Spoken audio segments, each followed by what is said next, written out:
नमस्कार, स्वागत है आप सभी का विस्तार न्यूज में और मैं हूं आपके साथ जुबैर चौधरी। तो चला अपना उत्तर प्रदेश का, जहां सबसे पहले बात करेंगे समाजवादी पार्टी के नेता रहे आजम खां की। बता दें कि आजम खां, उनके बेटे और उनकी पत्नी को जेल से अब शिफ्ट कर दिया गया है। तो समाजवादी पार्टी के वरिष्ठ नेता आजम खां लगभग 1.5 साल बाद रविवार को एक बार फिर सीतापुर जेल में शिफ्ट हो गए हैं। बता दें कि रामपुर में फर्जी आयु प्रमाण पत्र मामले में कोर्ट से सजा मिलने के बाद उनके बेटे अब्दुल्ला को हरदोई जेल शिफ्ट कर दिया गया था। इसके बाद उनके पिता आजम खां को सीतापुर जेल भेज दिया गया था। वहीं उनकी पत्नी तंजीम फातिमा रामपुर जेल में ही रखी गई हैं। रामपुर जेल से बाहर निकल के बाद आजम खां ने एनकाउंटर की आशंका जताई। उन्होंने कहा कि उनके साथ कुछ भी हो सकता है। बता दें कि आजम खां को रामपुर जेल से शिफ्ट किया गया, जहां भारी सुरक्षा के बीच आजम खां को गाड़ी में बैठाया गया। आजम खां को जब जेल से बाहर निकाल कर लाया गया तो उन्होंने कहा कि हमारा एनकाउंटर भी हो सकता है। तो सीधे तौर पर आजम खां ने एनकाउंटर होने की आशंका जताई और बयान दिया। बता दें कि उनके बेटे, उनकी पत्नी और उनको अब अलग अलग जेल में शिफ्ट कर दिया गया है। हालांकि उनकी पत्नी रामपुर जेल में ही रही।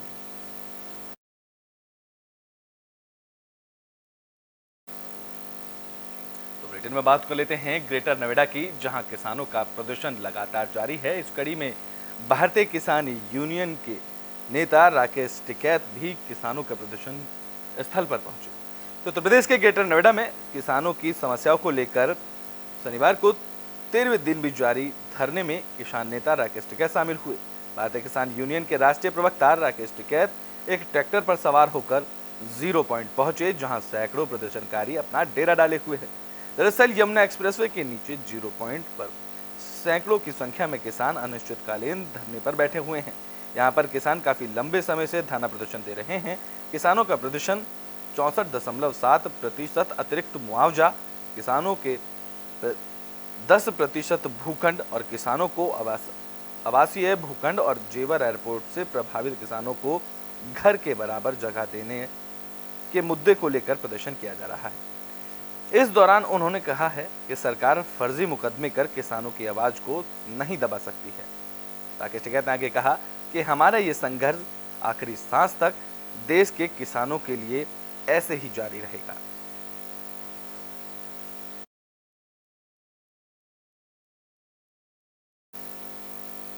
तो बुलेटिन में बात कर लेते हैं मथुरा की, जहां जेल मंत्री धर्मवीर प्रजापति कैदियों से मिलने पहुंचे। बता दें कि नवरात्रों में व्रत रख रहे कैदियों को उन्होंने इस दौरान फल भी बांटे। तो मथुरा में कारागार और होमगार्ड मंत्री धर्मवीर प्रजापति ने जेल का दौरा किया। साथ ही जिले में बन रही नई जेलों को लेकर भी जानकारी दी। बता दें कि स्वतंत्र प्रभार मंत्री जिला जेल में शारदीय नवरात्रि पर उपवास रखने वाले कैदियों से मिलने पहुंचे और इस दौरान उन्होंने फल बांटे, जहां उन्होंने कैदियों का हालचाल भी जाना। इस दौरान धर्मवीर प्रजापति ने कहा कि अधिकांश जेलें आज़ादी से पहले बनी हुई हैं। कैदियों की संख्या अधिक होने पर सरकार की तरफ से जेलों में बैरक और बाकी सुविधाएं उपलब्ध कराई जा रही हैं और उन्होंने बताया कि ऐसे ही 10 जिलों में नई जेलें बनाई जा रही हैं। जनपद दौरे पर है, आज जिला जेल में आए हैं, क्या कुछ कहना चाहेंगे? देखिए, शारदीय नवरात्रों में उत्तर प्रदेश की सभी जेलों में परसों तक का आंकड़ा हमारे पास था 1,04,000 से ज़्यादा बंदी व्रत रहे हैं। किसी दिन 30,000, किसी दिन 35,000, किसी दिन 40,000 जैसा वो है। कल शायद अष्टमी है तो कल व्रत ज़्यादा रहेंगी।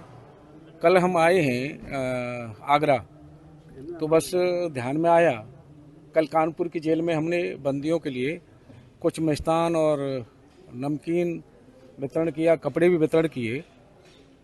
फिर आज मथुरा में ध्यान में आया कि बंदियों को कुछ फल, और क्योंकि कानपुर में हमने सुंदरकांड और हनुमान चालीसा की किताबें कुछ बांटी थी, तो बंदियों में जो उत्साह देखने को मिला हमें, फिर मन में आया कि मथुरा की जेल में, आगरा की जेल में भी ये वितरण किया जाए। तो आज हमें आगरा में हमने खोजा तो 200 हमें सुंदरकांड की और 100 हमें हनुमान चालीसा की किताबें मिल पाई।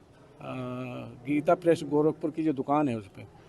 तो सोचा कि बंदियों को दे दिया जाए, जो उत्साह से बंदी मांग रहे हैं। तो आज मथुरा की जेल में लगभग 300 करीब बंदी हैं, महिला पुरुष जो व्रत रह रहे हैं।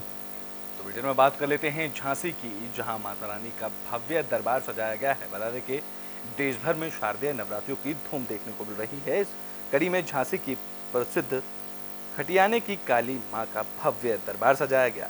इसके साथ ही 56 भोग लगाए गए।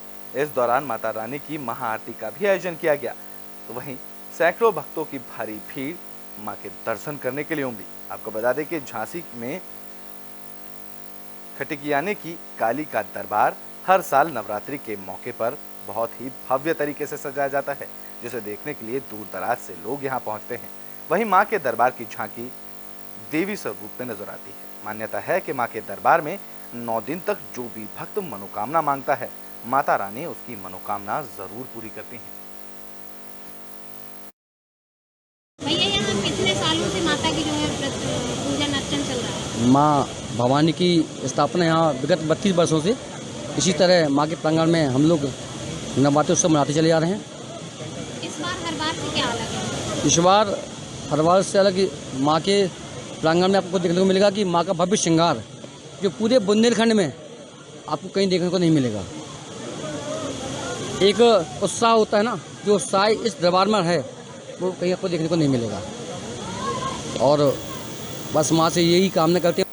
तो झांसी के ही गुरसराय में एक स्कूल में डांडिया नृत्य का आयोजन किया गया।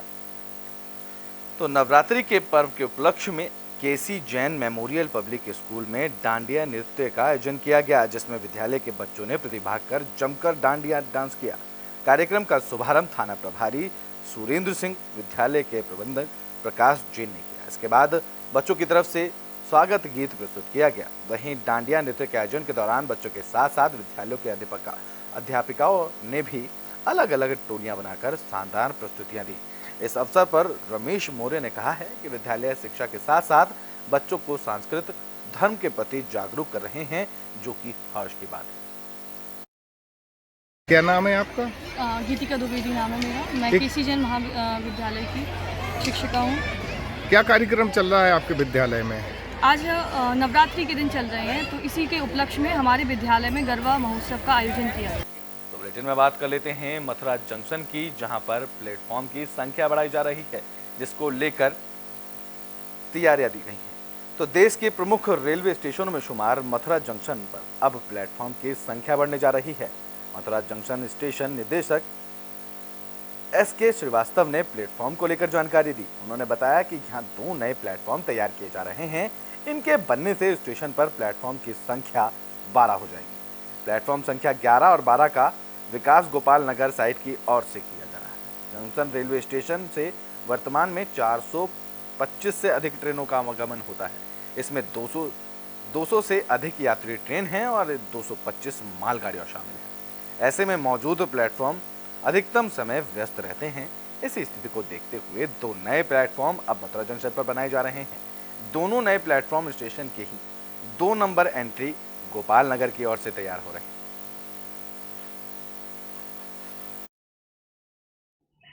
देखिए, मथुरा जंक्शन स्टेशन पे 2 नए प्लेटफार्म बन रहे हैं। आपने देखा होगा 4-5 नंबर प्लेटफार्म के जस्ट बगल में बन रहा है और इसकी निर्माण प्रक्रिया में है और उम्मीद की जाएगी कि ये दिसंबर के फर्स्ट वीक तक काम पूरा हो जाना चाहिए और ये ऑपरेशन के लिए स्टार्ट हो जाना चाहिए। और जैसा कि आपने पूछा कि इसके क्या फ़ायदे होंगे, तो इसके बहुत से फ़ायदे होंगे। 2 नए प्लेटफार्म होने से जो गाड़ियाँ हमारे प्लेटफार्म की कमी के चलते। बुलेटिन में बात कर लेते हैं आगरा कैंट रेलवे स्टेशन की, जहां झूठी बम की खबर से पूरे इलाके में हड़कंप मच गया। तो आगरा रेलवे विभाग में उस वक्त हड़कंप मच गया जब आगरा कैंट स्टेशन पर बम होने की सूचना मिली।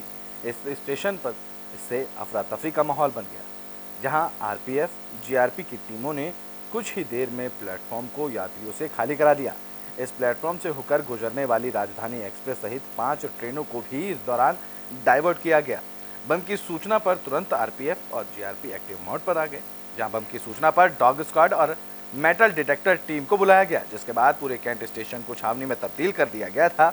जहां बीडीएस, डॉग स्क्वाड और मेटल डिटेक्टर टीम ने स्टेशन पर यात्रियों के सामान की भी सघन चेकिंग शुरू की। पूरा स्टेशन खंगालने के बाद आरपीएफ और सीआरपीएफ की टीम को कुछ हाथ नहीं लगा, जिसके बाद यह आशंका जताई जा रही है कि इस भ्रम की सूचना झूठी थी, जिससे पर्यटकों में अफरा तफरी मच गई।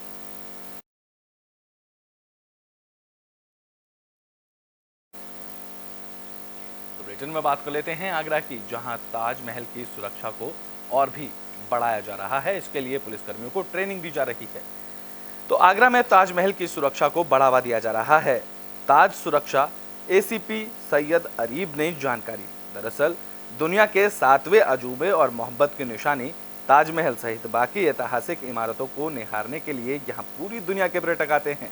लेकिन बीते कुछ दिनों में पर्यटकों के साथ हुए हादसे और उनके समय पे उपचार ना मिलने को लेकर आगरा के नाम काफी खराब हुआ है। इस कड़ी में आगरा में पर्यटन पुलिस और ताज सुरक्षा के जवानों को फर्स्ट एड की ट्रेनिंग दी जा रही है। एसीपी ताज सुरक्षा सैयद अरीब ने बताया कि आईएमए की तरफ से पर्यटन थाने में पर्यटन पुलिस और ताज सुरक्षा पुलिस के फर्स्ट रिस्पॉन्डर पुलिस कर्मियों को ट्रेनिंग दी जा रही है, जिससे किसी भी आपातकाल स्थिति में पर्यटकों को प्राथमिक उपचार दिया जा सके और उनकी जान बचाई जा सके। उन्होंने कहा कि यह हमारी जिम्मेदारी है कि आगरा घूमने आने वाला प्रत्येक टूरिस्ट यहाँ से सिर्फ अच्छी यादों को साथ लेकर जाए और ये ट्रेनिंग उस दिशा में एक छोटा सा प्रयास मात्र है।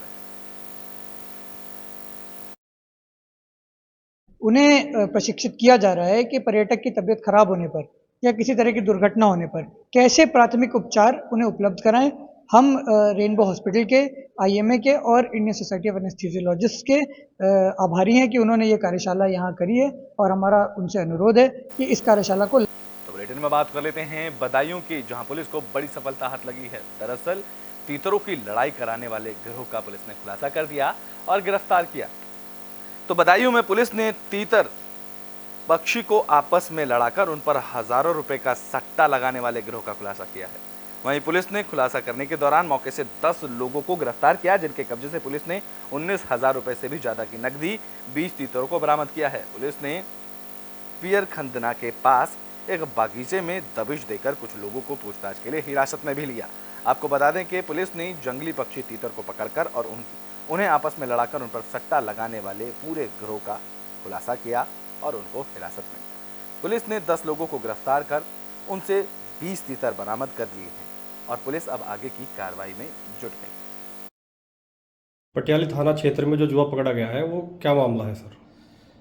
पुलिस अधीक्षक कासगंज महोदय के द्वारा अपराध नियंत्रण के संदर्भ में जो अभियान चलाए जा रहे हैं, इसी क्रम में आज प्रभारी निरीक्षक पटियाली की टीम को एक सफलता प्राप्त हुई है, जो तीतर के माध्यम से हार जीत की बाजी लगाकर जुआ खेलते हुए 12 व्यक्तियों को गिरफ्तार किया गया है।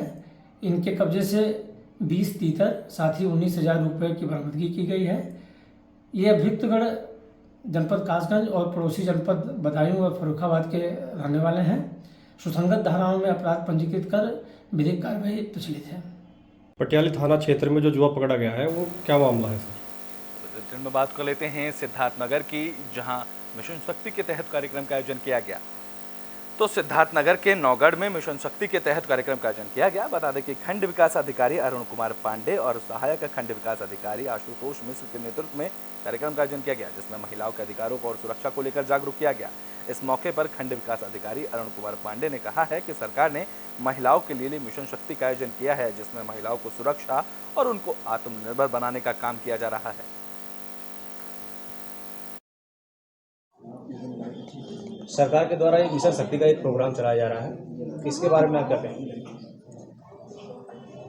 उत्तर प्रदेश सरकार की मिशन शक्ति चतुर्थ चरण ये सरकार की एक बहुत महत्वपूर्ण अभियान है और एक इस विशेष कार्यक्रम के दौरान सरकार जो है महिलाओं को सुरक्षित, स्वावलंबी और सम्मानजनक स्थिति में देखना चाहती है। इसलिए सरकार ने ये योजना शुरू की, जो इस बार ये चौथा साल है।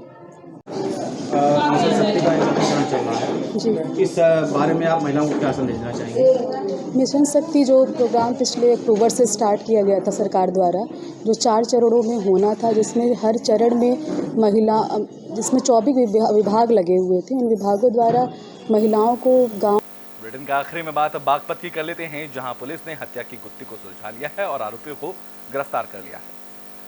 तो बागपत में पुलिस को बड़ी सफलता हाथ लगी है। पुलिस ने हत्या का खुलासा कर दिया। पुलिस ने आरोपियों को गिरफ्तार कर लिया है। बिनौली थाना पुलिस की गिरफ्त में आए 3 युवकों ने जंगल में ही एक युवक की हत्या कर शव को नदी में फेंक दिया था। पुलिस अधीक्षक अर्पित विजयवर्गीय ने हत्या का सनसनीखेज खुलासा करते हुए बताया कि एक महिला से सोनू की दोस्ती थी और यही हत्या का कारण बनी। एसपी ने बताया है कि घटना में काजल, सोनू और रॉबिन को पुलिस ने गिरफ्तार किया है। इन्होंने विनीत नाम के युवक की हत्या के बाद शव को हिंडन नदी में फेंक दिया था। पुलिस जांच में सामने आया है कि काजल और सोनू की दोस्ती थी, जिसकी जानकारी मृतक विनीत शर्मा को लग गई थी। काजल और सोनू को डर था कि कहीं उसकी बदनामी ना हो जाए, इसलिए उन्होंने विनीत की गला दबाकर हत्या कर दी थी और शव को हिंडन नदी में फेंक दिया था। पुलिस ने अब हत्या का खुलासा किया और आरोपियों को गिरफ्तार कर लिया है और आगे की कार्रवाई में जुट गई। बिनौली क्षेत्र में एक व्यक्ति विनीत शर्मा नाम का, जो कि खपराना गांव का निवासी था, 15 तारीख से गायब था, जिस संबंध में थाना बिनौली में उस मुकदमा भी पंजीकृत किया गया था और इसमें थाना बिनौली की टीम निरंतर लगी हुई थी। इसमें आज ब्रेक थ्रू मिला है। इसमें जो मृतक व्यक्ति है उसकी डेड बॉडी हमें हिंडन नदी में मिली है और इसमें जो पूछताछ की है, जिस पे जो हमारे सस्पेक्ट थे, उसमें ये सारी चीज़ें आई हैं कि जो 3 व्यक्ति जिनका नाम है सोनू, रॉबिन और काजल, इन लोगों ने एक योजना बनाई थी जिसके तहत इन्होंने नितिन की हत्या की। पूछताछ में इन्होंने ये बताया कि सोनू और काजल की दोस्ती थी। इस दोस्ती के बारे में विनीत को पता लग गया। बिनौली क्षेत्र यूपी के बुलेटिन अपना उत्तर प्रदेश में भी के लिए बस इतना ही। देश और दुनिया की तमाम खबरों के लिए देखते रहें एबी स्टार न्यूज़।